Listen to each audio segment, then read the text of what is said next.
What's up, everybody? We are back. Another edition of R2C2 Quarantine, Zoom edition. It's been crazy. Safe at home? Is that what we're calling it? Safe at home, man. I mean, whatever you want to call it. Yeah, and it, Heaven for me. I love this shit. Wait, hold on a second.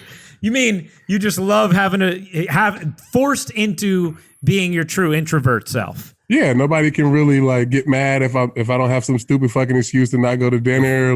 It's great. I love it. Oh man, we get to chat with someone who I just feel like if we were ever going to have a permanent third fixture to the show, this would be a guy who would seriously fit in. No doubt. That is Phil Hughes is with us. Thanks for joining us, Phil. Thanks for having me. See, I'm just glad that Phil showed up today, because if you remember, Phil was due to be on R2C2 once before, and he pulled a Sabathia. And I mean, he really, Phil, I don't know if you learned the ghosting from C, but I learned he would from be the proud. best, bro. I learned from the best. Just straight ghost. Instead of making up an excuse, just fucking silence. Bro, look at this guy right here, man. He's just right in my, this is what he does every time I come sit on the couch. He just comes and sit right on my lap. Which dog is that, C? Oh. He turned his microphone too. He's gonna have to deal with the dog a second. I think did he turn your microphone off? Yeah. He did. So for those just listening to the audio and not watching the video, which dog was that, C? Raider, who's a massive dog. You may have seen a picture on the internet a couple years ago sitting on Cece's lap. Yeah. Raider just came over to sit on Cece's lap and unplugged his microphone. Great start to the pod, bro. Great start. Amazing. I'm about to have groceries delivered. My dogs are going to go ballistic too, so we'll have that to deal with. Oh man, seriously, Phil, you have a 4-month-old, man. What's been the biggest challenge of having an infant during this period of time? I mean, it's great. I love it. He just hangs out. C knows it's at the point where he can't do anything. Yeah. So that's a great age. 4 months, they can't move and they laugh a little bit, they got a little personality. So he smiles. That's a perfect time. Yeah, he's the best, dude. Sleeps through the night, takes all his naps during the day. He's the best. What's crazy? Number 2 is going to be a nightmare. I was just about to say that. Number 2 is going to be a nightmare because as soon as you get a good one, then it puts it back in perspective. Yeah, same deal with our dogs. We had a little mini wiener dog. She was like an angel. And so we were like, oh, we can get another one. It'll be great. Fucking dog, dude. It's just the way it goes, man. Oh, man. Everything evens out. I was saying earlier, man, it's great to see you grown up, because when we played together, you were like a kid. So having a kid, getting married, all of that stuff is awesome to see. It's like watching your little brother grow up, man. It's fun. Yeah, it's crazy, man. You remember when I told you we started building this house and it took fucking a decade. But it's all done, and I got a kid now. I've been married 3 years. Shit, dude. Your first year in New York, you turned 30, right? Or second year? Yeah, that was that first year. Yeah, I turned 30. First it was year, crazy. You had your 30th birthday party. Yeah. That's nuts. Now, nuts, man. Now I'm an old man. Time flies, right? I got no hair. It's crazy. Man, growing a beard now, you must like that. Yeah, but now I work for the Yankees, so then every time I go around the stadium, somebody's giving me shit for having my beard, and I'm like, oh man. God. I'm not sure. You're going to be in the broadcast booth with sweats on, right? I'm not going to the broadcast booth. Not anytime soon. I love that quote where you're like, if I can just wear a hoodie and sweatpants, I'm in, bro. I'm in all day, but they're not going to let me do that. So it's going to take a while. Yeah. But you know what? That's why these kind of shows are perfect for you right now. See, You're on your couch with your fish tank and your beard and your sweats, and what else do you need, really? I had to change the scenery up, man, because the office is a little dark. So, I decided to, come sit. This is where I sit all day, every day anyway. So just do the pod from here. Fuck it. But plus, first year not playing, you don't want to have people telling you what to do, where to be, schedules. No chance, man. No chance. Well, give it a few years and you'll miss the structure a little bit. But for now, just chill. Well, Phil, you can actually even though you're the younger dude, you retired a year before C. So you can give him a little bit of you can kind of show him the ropes of retired life and what's key for him to know this year. Exactly. Yeah. No, I mean, it's shit if there even is a baseball season. Yeah, I know. At this point, but because that Arizona thing's not going to work. Nah, Arizona. I don't think Arizona's going to work out. What's crazy they is they don't want guys being with their families for 4.5 months.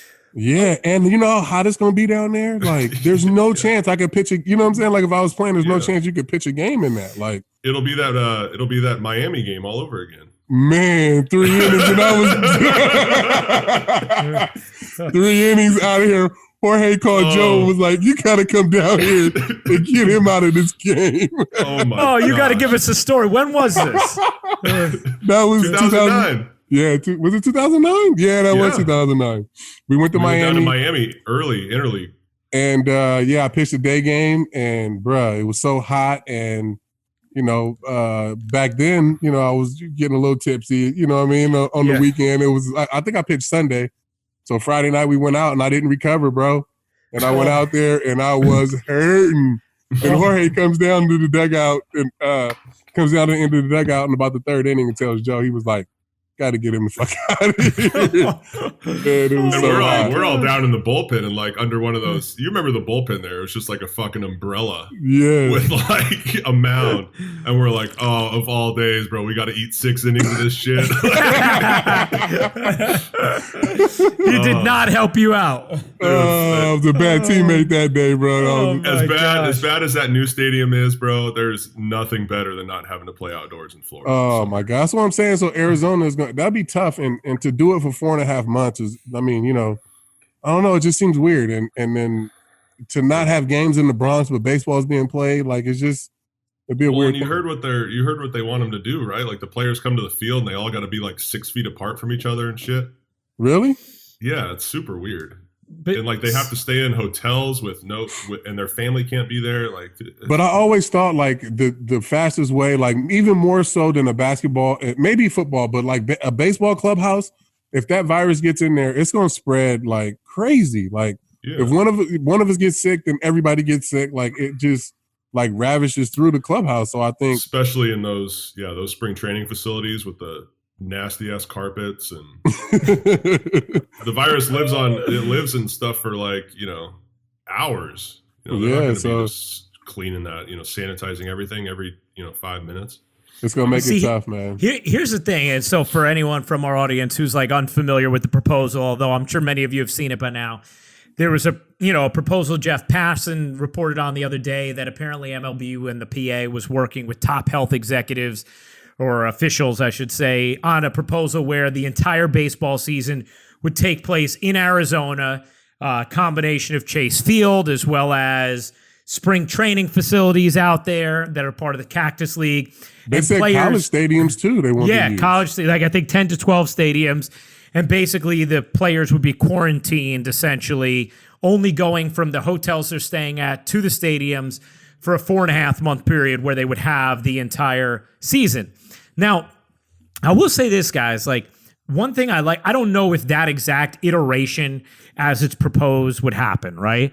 I do like that at least there's an open-mindedness because you're not getting a season done unless you're going to think creatively, right? Like there's not going to be a magic date where it's like, oh, you can have 50,000 people in the stadium. It does not seem like that's going to happen at some point during this season, or at least at a moment in time where you could still then play a full season, right? So it's like, how can you be creative? Like, you know, coming up with these different solutions. What I feel like you're going to have to come up with a situation where you're testing every single person who walks into the ballpark every day. And you can't go in unless you've tested negative. You know, there's so I don't know what the machinations of that are, but there's got to be some way to like sterilize a tent with health officials, and it just becomes part of your like security check to get into the stadium. Because otherwise, you know, you're not going to, like you were saying, Phil, you're not going to be able to keep players 6 feet apart from each other like that. Right. That can't happen. You can't actually play the game that way, you know? Yeah. But if you knew every single person who's in the stadium is negative, then you don't have to worry about it. And that proposal that they had in Arizona, was it no fans in the stands? No fans. Yeah. No fans. No fans. No fans. It's just for the it's just for the TV money.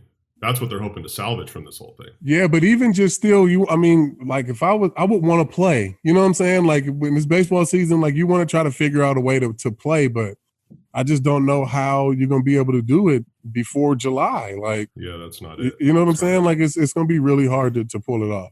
Well, MLB the show. MLB the show. I've had a PlayStation in my closet for 5 years, and I just finally put it together. Bro, I gotta. Yeah. Everybody's digging deep right now for shit. Yeah. But let me ask you guys this: I know the idea is like, hey, you'd be separated from your family, and I think that would be a non-starter for a lot of people, obviously.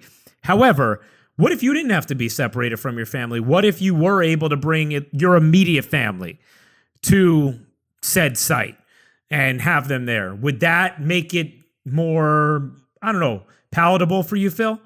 I think it would tip the scales for sure. Yeah. Because, some of the young guys, maybe 20% don't have families. But, for the most part, everybody's got kids, wives. You can't be away from them for 4.5 months, No. So yeah, but that would that'd be nerve-wracking for me, though. Like having your family around, too, at the same time.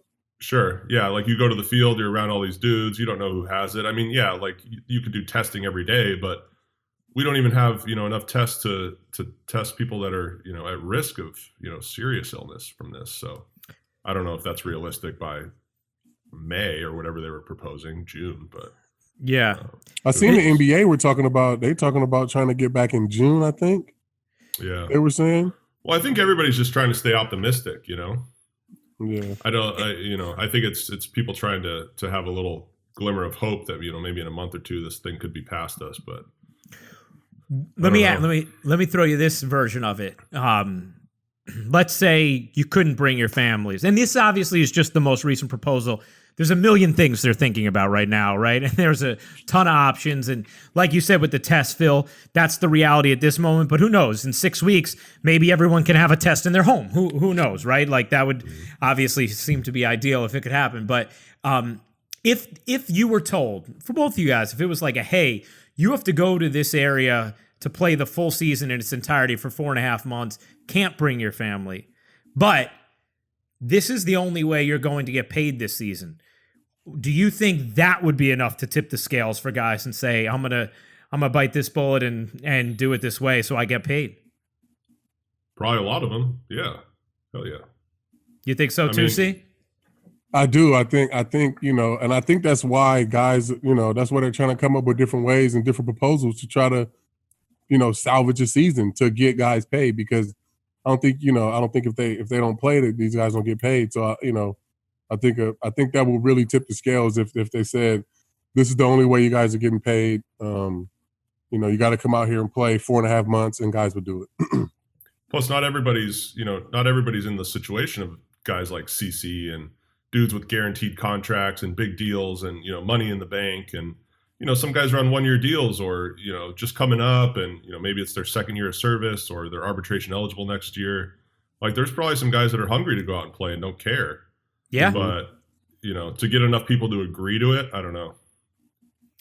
Yeah. Look, nobody ever thought they'd be in this situation, right? Like trying to come up with stuff. It is wild, man. It really is. Phil, do you in your mind right now, because, you're an active thinker. We see that on Twitter. Do you have any good solution in your mind right now for how to salvage the season? No, not at all. I think that the Arizona thing was a decent proposal, but it's way too hard. I don't know if you can do it. You might have to just call the season a wash or, condense it when things are cool again. I don't know if you can just, try to force it right now. I think condensing it when it's safe is the best option, whether that's July, mid-June, July, whatever, and just and then play the season from there. If you have the playoffs in the winter, make it a neutral site, somewhere warm, I wouldn't be mad at that. I would, like you get to ALCS and World Series at a neutral site, that wouldn't be bad. But have it at Petco Park, you can have the first round. Degrees. Yeah, you can have the first round in wherever whoever makes the playoffs. But after that, ALCS, World Series at a neutral site. Will be like the Super Bowl. It'd be kind of fun. Yeah, it would be. You get like cool. Rival fans for all the games instead of just like all Yankees fans, all Red Sox fans. You'd have it'd be kind of a cool mix. But honestly, like playing in the World Series, you kind of like I wanted people to come to the Bronx. You know what I'm saying? Like that. Yeah, that, of course. When we were good, like you want them to feel that heat of coming to the Bronx. Yeah, no doubt. But it's rough to play in there, bro. It's rough. Yeah, so for that kind of takes our advantage away a little bit. Sure. Yeah. But global pandemic, I'll take a season over no season. Yeah, right. Play till whenever, right? Like if it meant you're playing in December, but you're actually getting to play and you're just in warm weather cities, and okay, that's what it ends up being. However, what I kind of like about it, guys, like for a sport that oftentimes people say like, oh, is not open-minded enough when it comes to change, right? Which sometimes that may be more overblown than it should be, but obviously it's a narrative. Like this forces you to be open-minded, like even, I don't know who I was talking with the other day, something about the 7-inning thing, like double headers. Like if that's what you end up having to do, like they were like, well, do you think it could be something that ends up permanent then? And I'm like, I have no idea, but I think all of a sudden the door is open to that. Like if we found out, these 7-inning games are actually awesome and more digestible and whatever. Well, you were never going to try that, except for now you may have to. And now you actually are going to get, somewhat of a sample size to see what it's like if they end up going that route. Well, they do it in the minor leagues, 7-inning doubleheaders. Yeah. Yeah. See, how much would you have enjoyed 7-inning doubleheaders when we played? Oh, I was just about to say it. Like that shit was heaven in the minor leagues. I would do that every Sunday. Play 2 7-inning games. I would do that every Sunday to have Monday off. Every 1,000%. But baseball can't do it because it would, for every doubleheader there'd be, well, a guy didn't have, the certain at-bats and, this team didn't play all the innings it was supposed to and records. But this might push everybody to rethink that because, shit, we're not going to have a normal season this year. We can all agree to that. Right. There's not going to be a 162-game season and, playoffs and stuff. See, that's my thing, Phil. Yeah, that's my thing. Exactly. It's like you're being forced into the change now, so... It may actually end up benefiting the sport long term because of what you're forced into in the here and now, which is it's interesting. You're talking about 2009 when you're talking about Miami, and I'm just somebody had asked this on Twitter, and I thought it was a good one, like just in general, because we know you're a great storyteller, Phil. Brian Brennan had asked us on Twitter as well, but like when you think of 2009. What's a story or two that comes to mind about your guys' championship team that you were on together? There were so many good ones. Well, I remember the best one was, and I actually told this story to Feinstein and Brian Hoke for their book that they did on the 2009 season was A-Rod's birthday party. Oh yeah. And the I think it was Nobu catered it, right? Yeah, I think Nobu. Yeah, and everybody just got plastered, jumped in the pool, like it was a wreck. And I remember, dude, I was so hungover. I puked in the car on the way back I was living in Jersey and had to pitch the next day in relief against Oakland. Bro, I've never felt worse in my life. Dude. Oh man, bro! The biggest thing I remember about that party is D-Rob freaking out. I'm not getting in. This is my only son. He was so pissed, bro. About going in the water? Yeah, he didn't jump in. He was the only one that didn't jump in because he didn't want to mess his suit up. It was the only one he had. He said. And then he got pushed in and was pissed. That shit was so funny. That kind of ended the party, but that party was epic. Yeah, it really was. That was so sick. That was fun. So, like when you're saying going in the pool, you're talking people fully dressed, all going in the pool then? Oh yeah. AJ jumped in right after Happy Birthday, I think. Yeah. Kate Hudson gave a speech. Everybody jumped in. Yeah, it was sick. That was sick. That's phenomenal. Yeah.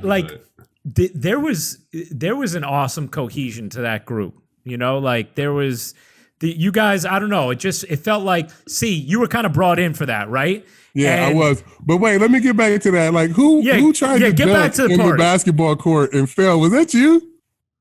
Were you in there? No, what? Maybe it was Jabba. No, it was me, bro. Oh yeah, that was you. A-Rod had a basketball. I would have dunked too. And this guy tries to go soaking wet jeans. It was after the pool, bro. He tries to go up and dunk, bro. I thought he broke his back, bro. Oh my gosh! Oh, that. And what's crazy too is like Girardi was there, like all the coaches. And like they weren't pissed at everybody getting fucked up doing stupid shit. But I just remember you need that sometimes. Yeah, you do that. I knew that team was super close right from the beginning though. I think having AJ come in, Swish, it just kind of like opened up everybody's personality. Every day we had a lot of fun. Like, it's a million stories from that team, but the pies. My favorites were Gardy messing with Swish, bro. Yeah. How would he mess with him, Phil? You got to tell us, man. He would give him shit every day. His outfits he wore to the field, the cut off sleeve hoodies, you remember when Gardy hit him with a water balloon? Yeah.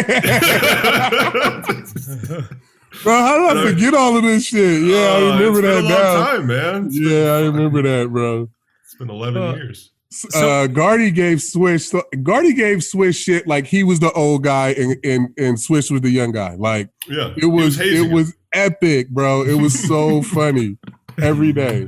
And D-Rob too. Gardy would fuck with D-Rob every day too. He hit him with a water balloon when and how? What's the context of that? It was in the clubhouse, right? Mm-hmm.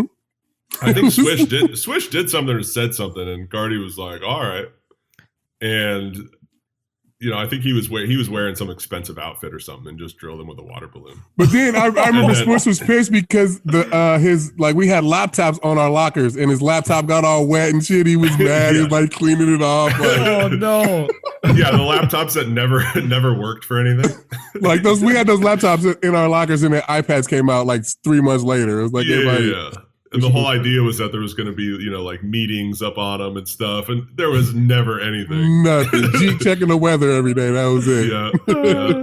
Now, did Jeet jump in the pool at A-Rod's party? I don't know. He must have. He had to have. Yeah. I think so. Yeah, that's that night's pretty foggy, bro. Yeah, I remember jumping in the pool. I remember D-Rob getting pissed, and I just remember you breaking your fucking back on the basketball court. But I don't remember if Jeet jumped in. I'm sure he did, though. He had to have. Everybody did. Were you guys did that team hang out a lot together? Yeah. I mean, you can't go to dinner every night. Like, that's unrealistic. But on the road, guys would hang. Go to we did. We did more than any other team. I think any other Yankee team. I think that team, any other Yankee team that I was on, I think that team hung out more on the road. Whether it was going out or going to dinner, doing whatever we did on the road. I think we all hung out a lot. Playing video games in AJ's room, my room. I would carry that big ass. I used to carry like a TV in this trainer's case with a PlayStation that had all. Well, I mean, whoever was putting the shit up. So we would play video games in my room. Gardy would set everything up. It was, we hung out a lot on the road for sure. One story I always think about, and I think maybe even, Mark and Brian might have had it in their book about the 2009 championship team, but when you guys beat Minnesota, and then Joe Lee playing the piano with everyone around there and the ball, because I just happened to be there. I don't know how my ass got a ticket to that, but I happened to be there. You was in that party? Night. Were you at that party? I was in that party, man. We got snowed in. Remember, we couldn't leave. Yes. We had that party. We got snowed in, and I just remember Joe Lee taking to the piano and everybody around the piano singing, as Joe Lee was playing. And for our audience, Joe Lee has been a long time clubby with the Yankees, and Fordham guy as well. And first of all, Joe Lee is a phenomenal piano player, like ridiculous piano. He does player. A lot of shit really good. Jack of all trades, jockeys, financial advisor. He literally world traveler. He goes everywhere, bro. Yeah. He's someone going to do a documentary on Joe Lee someday, and it's going to be fantastic. But you remember like your whole team was like sitting around the piano singing as Joe Lee played, and I remember thinking like, how crazy is like Kate Hudson's dancing to Joe Lee playing the piano? Like, this is amazing. It was just like a wild scene. But I feel like, because a lot of times you don't get that like the night, if you went on the road, right? A lot of times you're getting on the plane and going right back. But you guys, as you said, you got snowed in. So you just turned it into a party that night. Yeah, no, that's what we did. Yeah. Snowed in October in Minnesota, by the way. Yeah, right. And my dumb ass signs there later. I think that was the last game in the Metrodome we played that night. It was, yeah, because 2010 was first year at Target Field. Yeah, it was. What do you, from the championship celebration, is it, because, I can tell you guys are in party storytelling mode, so is there any, is there anything from after you guys won the title that stands out that makes you laugh about the celebration? The night we won, it wasn't, it was funny. It was fun, but the night we won, I think we went to One Oak and we were there all night, which was, that was insane. And like, I just remember them playing We Are the Champions and like singing that shit at the top of my lungs, like actually being a champion. Like, that was one of the best nights of my life. It was crazy. The worst morning. The worst. I didn't get out of bed the next day, bro. And we partied in the coach's room, remember? Because we were getting away from the media. Like, the whole team, families and everything, we just went into the coach's room. And like, that's what, we smoked cigars. We did, we drank and did whatever. But I remember being in that little ass room, like after we won, just with everybody, like just with us. It was crazy. But that was an everyday routine. Nobody wanted to be in the clubhouse. It's the biggest room there, and people just avoid it. Like, you just want to go and chill somewhere without, some guy walking up. Hey, you got a couple minutes? Yeah, me and Jorge had the sleep room. We had the sleep room back there, bro. Yeah. The auxiliary clubhouse for guys to get changed, the big timers. Yeah. That's right. Phil, I still remember the night you guys won Game 609 World Series. I was doing the scoreboard hosting at the time, and I remember being on the field with you. I think maybe your parents or you had some family on the field in the celebration. Yeah. And I remember like congratulating you and whatever. And I remember you being like, you were hilarious about yourself in that moment, and you were like, "Oh, I wish I would have done more of this series." Like right in that moment, as soon as it goes, and I'm thinking like, and it always stuck with me. I'm like, yeah, but like Phil, you guys, you were like one of the top 3 keys to the season when you went and started dominating in the bullpen. That's when the whole thing changed, and here you are in this moment of triumph, and you're like, yeah, this is awesome, man. But yeah, I wish I would have done more. Like, and I'm like, no, bro. Like, you were with some time away now. Like, do you now appreciate even if that series or the playoffs wasn't perfect? Do you now appreciate how key you were to that team? I guess so. Yeah. It was definitely a fun year. Like, and I had a good season. Like, that was fun. But nah, it's not. I guess so. If you don't go to the bullpen and do what you did, we wouldn't have won. We wouldn't have been in the position to win. Like, you were lights out, bro. Like, that was fun to watch. It was like it just kind of stuck with me, like how I couldn't carry that over to the playoffs. It still kind of bugs me. As much as the regular season and getting the team there and kind of stabilizing the pen or whatever, like it still kind of bugs me that Mo had to pitch like 3.5, like 3 2/3 in Game 6. Because Joe's like, I don't trust any of those dudes down there. Right our starters were going deep though, like you know what I'm saying, like the whole playoffs, and we only used 3, but we were pitching like 6, 7, 8 innings pretty much every night, and that's why I think that was a key to why we won, obviously, but at the beginning of the season, our bullpen was in shambles. Like, we couldn't get the ball to Mo. Yeah. And, when you went down there, like, it set everything up, bro. It was like perfect. It just kind of fell into place perfectly. Well, and the thing is like, a lot of guys get sent to the pen and they're pissed. it's like a demotion. But I was just so happy to stay in the big leagues. I didn't want to go back to AAA. So I felt like it was an attitude. I was like, yeah, like I went down there like stoked to still get like sick post game meals and stuff. And you were throwing gas too. Like you came out just blowing cheese. Like I was just letting it eat. Yeah, that was fun. I got the numbers here, man. In your 44 games out of the pen that year, you threw to a 1.40 ERA, and you gave up just 31 hits and just 13 walks and 51 in the third innings, while striking out 65. And you were like that. All of a sudden, you were throwing like I feel like you were touching 99 out of the pen then, like. Bro, not close to that. No, that's like 2019 relievers. I was like 90, 95, 96. But you were sneaky 95, 96. You were blowing people away though. Yeah. Like, did you win the reliever of the year award that year? I don't think so. Just because I had so many starts, like my innings were kind of limited. Because that was the year Wong was hurt, right? At the beginning. Yeah, Wong, yeah. He was hurt, he didn't pitch that year, yeah. Yeah, and so I came up to fill in for him starting. I think I made like 9 or 10 starts. Did he pitch at all? Did he pitch that year? I don't think he did. Yeah. He did? He came back. Yeah, he came back. In 09? That was when I got sent to the pen, was when he was ready to go. Oh, okay. How many you know what's funny is I don't even remember him starting, and oh wow. Yeah, he made 9 starts, and that's right. He struggled mightily. Yeah, he pitched to an ERA just under 10 in those 9 starts. I do vaguely remember. It's funny because like when I think of the starters that year, I think of you, C, AJ, and Andy, right? Like, but Chad Godin. That's right. And Sergio Mitre. Yeah. Sergio Mitre. Yeah, that's right. Yeah, because so Wenger came back and was struggling a little bit, and I think that's when he decided to have the surgery. And at that point, I had already been in the pen too long to pitching like 1 or 2 innings, so I couldn't start again. So that's when Godin went and filled in. Was Jabba starting that year too? No. Yes. He started. Yeah, he was. And they had like the 5-inning rule and all that shit. That's when those Jabba rules came. It's in 09, I think. Well, they had, in 07, they had the Jabba rules, and where they transitioned him. Well, I mean, where he was just straight into pen. And then in 08, he made that transition and ended up getting hurt. And then in 09, I think he started a little bit. You're right. In 09, he started the whole year. Yeah. And then he went to the pen in the playoffs. Yeah. Yep.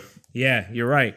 Because he ended up pitching some meaningful innings in the playoffs then. Him and D-Rob. Yep. Yeah. And Damaso Marte. And Damaso Marte was disgusting. Yeah. he looked like a what kind of dude was Marte? He was hilarious. He was funny, but like he didn't talk much. Like he was super quiet. Super quiet, but when he did, he was hilarious. I remember every day it would be like my shoulder hurts so bad. But that was just like his mindset. Like he had to think like that he was like struggling, and then that was when he was good. Bro, he dealt in the World Series. Like he came in and got some huge outs in the World Series. Bro, he was made for that lineup though. Yeah, he was. Sidewind and lefty against Utley, Ryan Howard, Ibanez, yep. Victorino. Well, Victorino switch hit, but yeah, I mean that team was loaded with lefties. He was ridiculous in that series. He really was. Phil, you have become like, I feel like you've become one of the most entertaining like baseball personalities with social media. Like people have loved this, like and now you do the whole like card opening on YouTube. So what's your philosophy behind social media and the way you use it? I don't have one. That's why. Like, there's no, it's not, it's not like a calculated move, So yeah. I feel like people like that because it comes across more genuine. I'm just bored, bro, and I just say what I feel.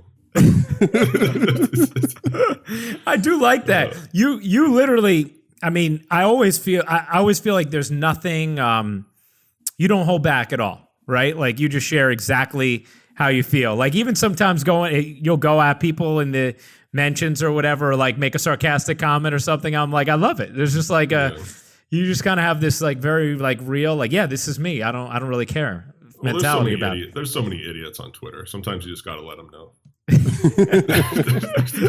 Nah, Twitter's hard for me, man. Yeah, playing in New York was hard with that. Oh yeah, because it was just when it was starting too.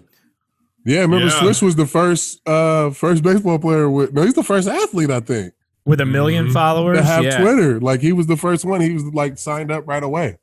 Yeah, Swish. I mean, Phil, do you remember like speaking of that, like stuff in your mentions where it's like, I mean, it would bother you after you pitch and stuff? Yeah, I mean, I remember, what was it? Yeah, it was 2013 when I was just horrific, and I would like delete Twitter, just to not see it. Like I just didn't want to see it, Yeah, as soon as you open it up, you see it. Yeah, it was eating at me so much, like the fact that I wasn't doing well, and then like to have that on top of it was too much, Yeah, being a Yankee is hard to have Twitter.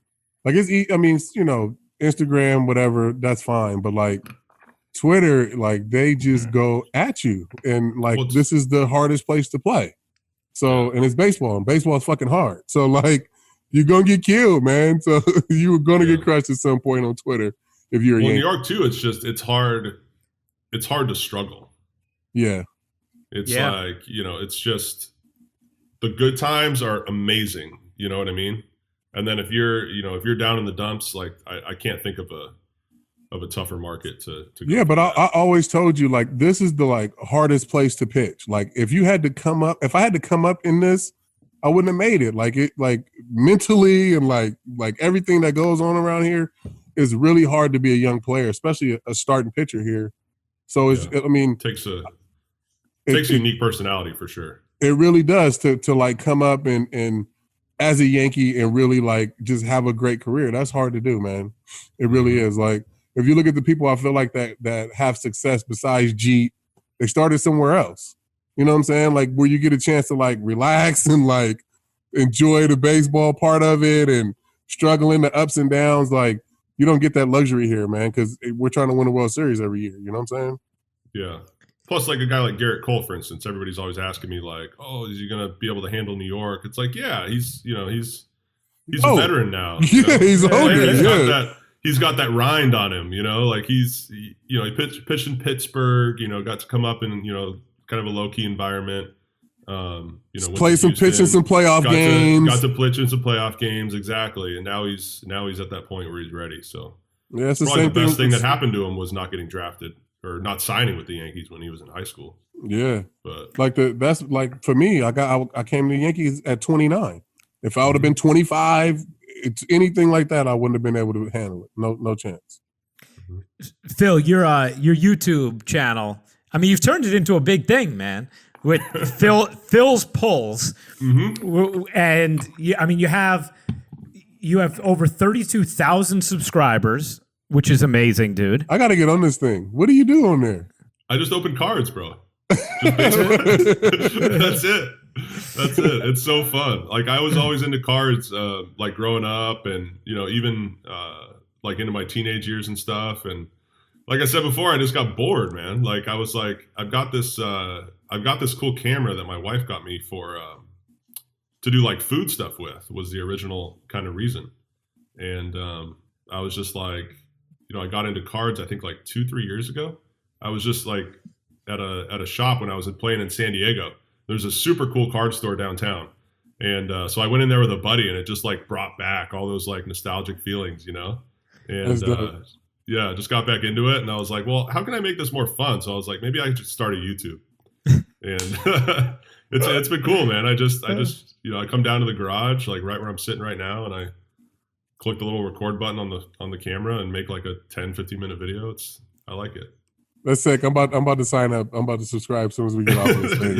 I gotta see this. Dude, it's hilarious, man. But it's got this huge following now. Well, people like that I can tell stories about the people that on the cards. Yeah, which is pretty unique, because I used to, when I was starting to get back into cards and stuff, I would watch YouTube videos, and they were just so boring. I felt like there was something better out there. So obviously I'm in a unique position that I play and stuff, but Yeah, so it's fun, and I have a guy that edits them for me, so they kind of have a little production value and stuff like that. So it's a good time. Phil, do you see? Is there like some? I mean, is there an avenue you would like to take a second career now that your pitching days are done? I don't know. I kind of like being home. Yeah. Especially with having my first kid and him being at those age where it's fun to be around him and I don't know. I just traveled so much. I don't know if I want to get right back into that again. Yeah. Like take a few years and kind of figure out the next step. But like we just moved into our new house in June of last year, and just had a baby. It's like the perfect time to be home. I just want to enjoy it for a couple of years and figure it out. That was the hardest thing, like traveling. Like I would literally like, not like just the actual getting on the plane. Like the last 2 or 3 years of my career, I was like, this fucking sucks.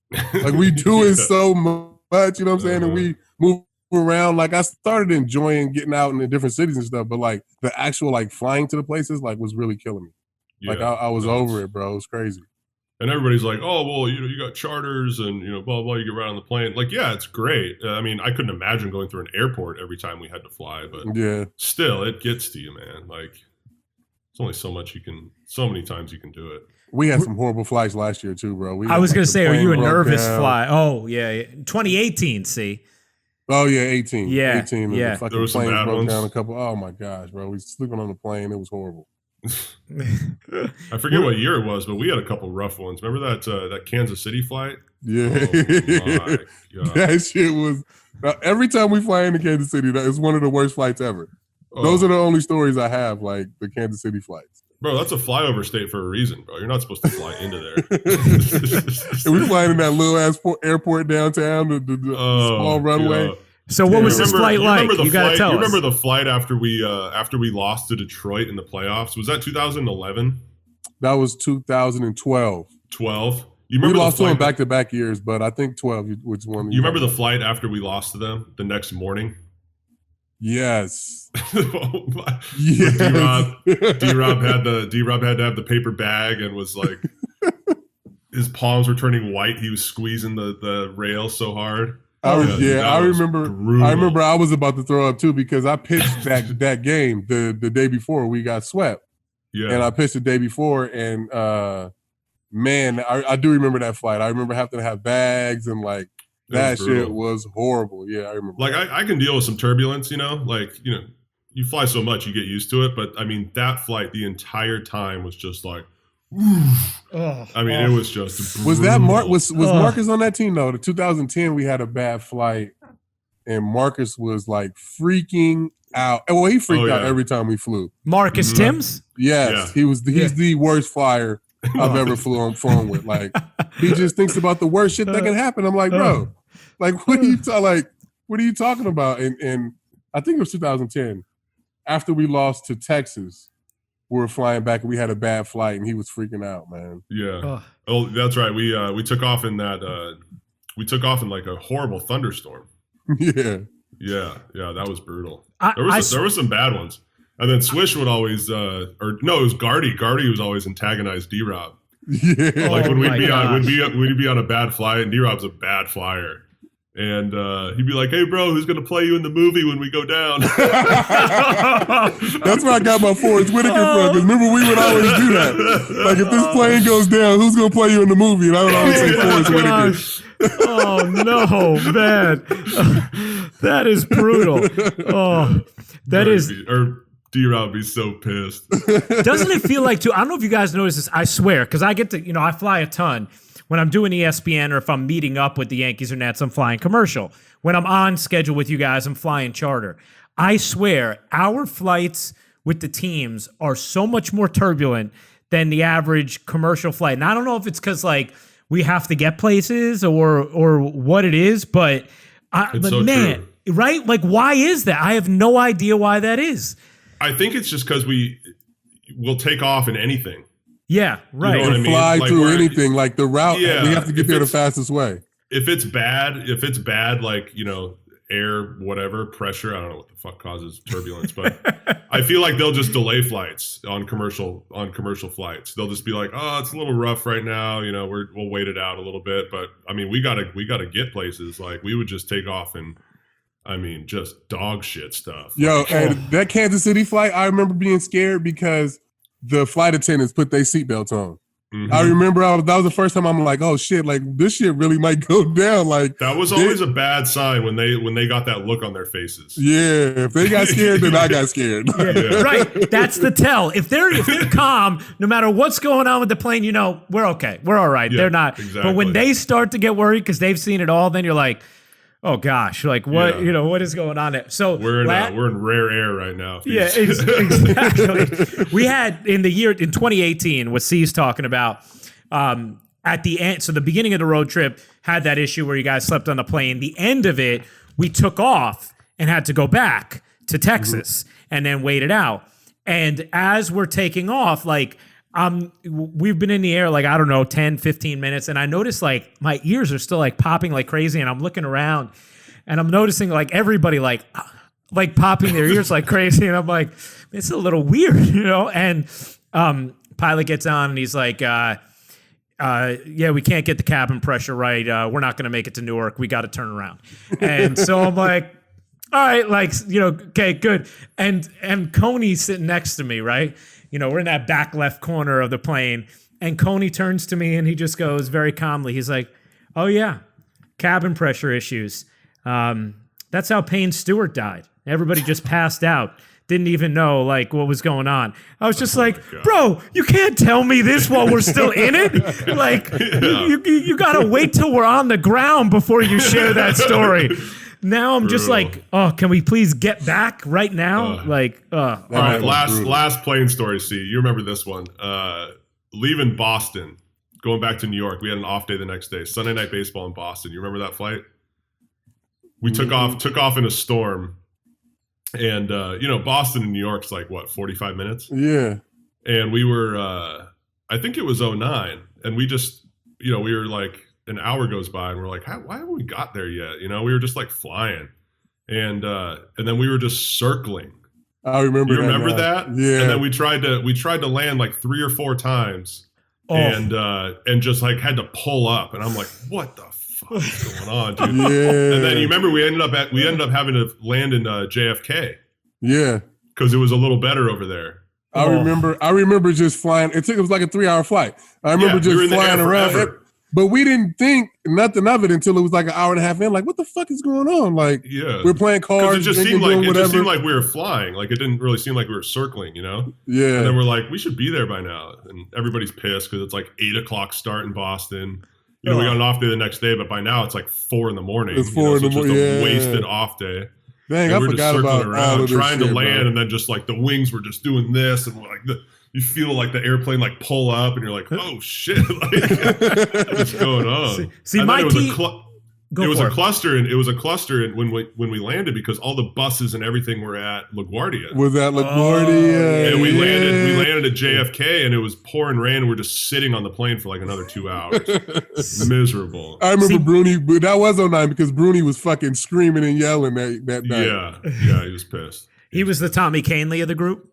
Oh yeah, 1,000%. Yeah, I don't think he had a good series in Boston, so he was pretty upset. Yeah, got you. See, my key with all that stuff, and then we'll move off aviation, but is pilot communication. If the pilot gets on and he tells me, hey, it's going to be rough, we'll get through it, it's going to be 15, 20 minutes, cool. Or like, hey guys, we're circling, it's kind of tough right now, the wind's a little off, whatever. But if I'm hearing nothing and I'm just rocking around up there, that freaks me out. Like I had a red eye from Hawaii once where it was like 2.5 hours and it was a huge plane, the most ridiculous turbulence. And the pilot didn't say a word through the whole thing. And I'm like, bro, you got to give me something. Like, just give me the, like, you know, I can't just hear like a seatbelts, you know, like I don't need that. Like I need like hey guys, it's going to be pretty tough here for a while. You know, don't worry, we'll get through it. But about, you know, next 2 hours, it'll be rough. Now I'm like, okay, now I know. I have a gauge of expectation here, you know? Most of the time, in a rough flight, I like when the pilot comes out and uses the bathroom. Because then I'm like, all right, like it can't be that we bad. good. I couldn't agree more, man. I couldn't agree more. If he's leaving the co-pilot up there like solo, I'm like, all right, everything's cool. Yeah, we good. Bro, turbulence for the most part puts me to sleep unless it's horrible. You know what I'm saying? Yeah. But I can sleep through that It's shit. the drop ones, those big drops. Oh, man. Yeah, they get you. We have some questions from Twitter, Phil. If you'd like to answer some, would that be delightful for you? It would be more than delightful. Okay, good. Here we go. James Killian, Everlast73 on Twitter says, what's the best spring training prank you have seen or been a part of? And I'll expand it to beyond spring training if you just want it to be, the baseball season at large. Best prank. Well, Heat would always do the name game. Yeah. What's that? The name game, bro. I forgot all about the name. You got many. You got those videos, right? Bro, I got so many good videos. Dan Marino was the best. The Dan Marino was one of the best. I don't think I have that one, though. The name game, Heat came up with it. And you basically call for somebody, but then pretend like you didn't. So it sounds so stupid, but it's unbelievable. In spring training, Heat would hide in the equipment room, and they'd always be, it's right across from the food room. I don't know. It's probably set up different now, right? No, it's exactly the fucking same. It's exactly the same. So he'd be hiding amongst the jerseys on the racks and just call for people that were going into the food room, and they would just spin around like look for, like they'd look inside the food room. They'd be like looking around. I'm probably outing so many people that had no idea this was going on. Yeah, seriously. But oh my God, Willow and Reggie used to get so pissed. Reggie used to get so mad because I know I heard a motherfucking call me, and he would just turn all the way around and just keep going. Dan Marino was great. Dan Marino was classic. Yeah, Dan Marino was at spring training for some reason. He was plugging like a pizza company. You remember that? Yeah. And so he came around. He's wearing like this pizza shirt, and he was like, "Oh, I'm gonna get his ass." And so so he's in the amongst like the jerseys, the clothes, in the room. But in a locker, he was in a locker that day. And Rob Kukuza comes back. Rob Kukuza comes back to get Dan Marino like a hat and a jersey or something. And Heat's recording on his phone. Is like, "Hey Dan," and he's like, "Yeah," and just looks around, and there's nobody in the room. It was the best. That's by far my all-time favorite. Yeah, I forgot about the name game. If you got the video of that, definitely send it to us, man. Yes, I'll hit up Heat too. I know he's got them. He's got them for sure. Great. Yeah. Sports Dude says, "What was your first fun purchase when you signed your first contract?" Fun purchase. I don't know. I probably a car, I guess. I don't know. That's that fun. But the house probably, right? Like it took forever. Yeah, but I mean that was a big one. Yeah, but, house, car. Not a big jewelry guy, so I don't really rock watches or anything. But that was probably about it. But all right. Cece's trying to get me to buy one of those. What's your car, C? I keep telling you, man, the Cullinan. You gotta go. You gotta get it, bro. You would love that thing. It looks like it looks like it's not your style, but it's definitely your style. Like you. No, I test drove one. They let me drive one for a day. I kept. Bro, it's a dad car. I'm telling you. Like I drive that shit everywhere. The what is this? In it, like the Rolls Royce truck. Ah, got you. Yeah, they came out with an SUV. It's sick, but it's a lot of money. That green one, bro. I'm telling you, that's all you. Yeah. Green one with the brown interior. Yes, that's it, dog. I'm telling you. You know what, C? I think you should gift it to Phil for him covering for your drunk ass in Miami in 2009. That would be a sweet gift for sure. yours is all murdered out, right? Yeah, I got like the satin navy on it, and then I put the wheels on it and all that stuff. It's I love that truck. I drive it every day. Yeah, that's sweet. I like this one. Frank Juniper. We'll take one or two more, Phil. How's it feel to be invited to Old Timers Day? Shitty, man. Fucking 33 years old. Let's play that thing, guys. I thought it was gonna. Yeah, I'll blow some doors too. I'll take Paul O'Neill down a notch or two. Yeah, I was thinking like I get this letter in the mail from the Yankees, and I'm like, ooh. What could this be? This is kind of nice. It was like, Dear sir, it wasn't even personalized. We want to invite you to Old Timers Day. 33 years old. Oh man, I'm gonna wait a couple years too, dog. I don't think I'm gonna play. Did you get one this year? Not yet, but I think. I did. Amber was like, "You want to play Old Timers Day?" No chance. Dude, you'd blow doors too. The softball game, my shoulder's broken. Blow doors. I can barely throw a ball fucking 50 feet right now. I forgot about that. I was playing catch outside with Lil C, and he fucking, it's all long toss. So I have to have Carter be the cutoff man in between us right now because I cannot get it to him. Bro, a lot of people say that they left everything on the field. You literally did. Bro, I got nothing. Like, I literally left my shoulder on the fucking mound in the Bronx. Like, it's done. They wanted me to throw out the first pitch this year. I was trying to get ready, but it would have been horrible. And I can't even throw with two fingers. I got to throw it with 3 or 4. Like, you got to change up. Yeah. Oh man. Well, Phil, I'm glad. This time you couldn't escape us, man. Like it was.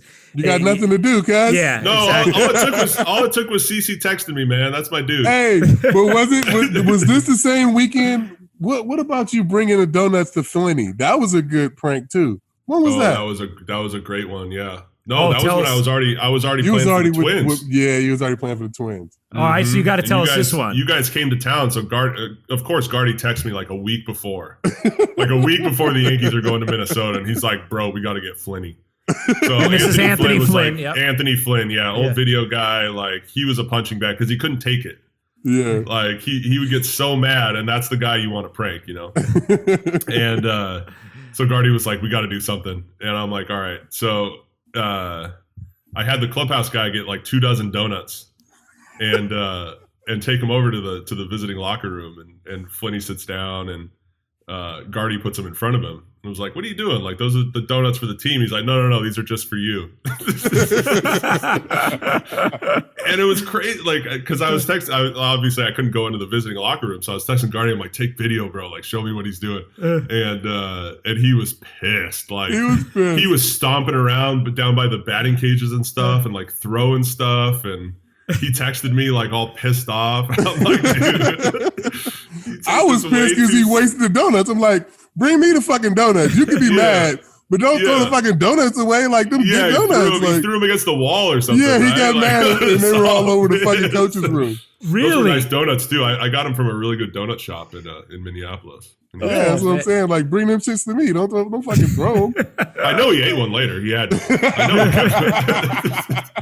I know for sure he kept it. That's great. Yeah. No, we had a lot of fun, dude. You, Gardy, like, you're my guys. I love that. Appreciate it, dog. Forever, man. It's crazy. We'll have to do this again, Phil, because man, you fit in beautifully with R2C2. These stories are epic, man.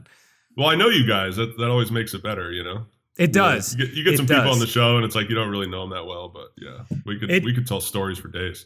I love that stuff, man. And dude, all the best to your wife, to your baby, to both of your dogs, even the one who's a little more annoying. But seriously, stay safe, stay healthy, and if we're like this for the next 10 months, I'm sure we're going to try and be having you on at least 10 more times.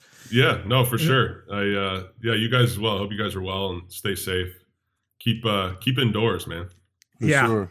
Well, we are doing that. Wash your hands, right? That's what. Wash your fucking hands. Wash constantly, your hands. Man. I have been nonstop. Anyway, you guys know new episodes every Thursday. You can rate, review, subscribe. If you're just listening to the audio, we're doing YouTube with these Zooms as well. So make sure you check that out as well. Phil, thank you, my man. Subscribe to Phil's Polls on YouTube. Yeah, I'm about to right now, bro. Subscribe to Phil's Polls on YouTube. That's big. Make sure you're doing that. Smash that like button.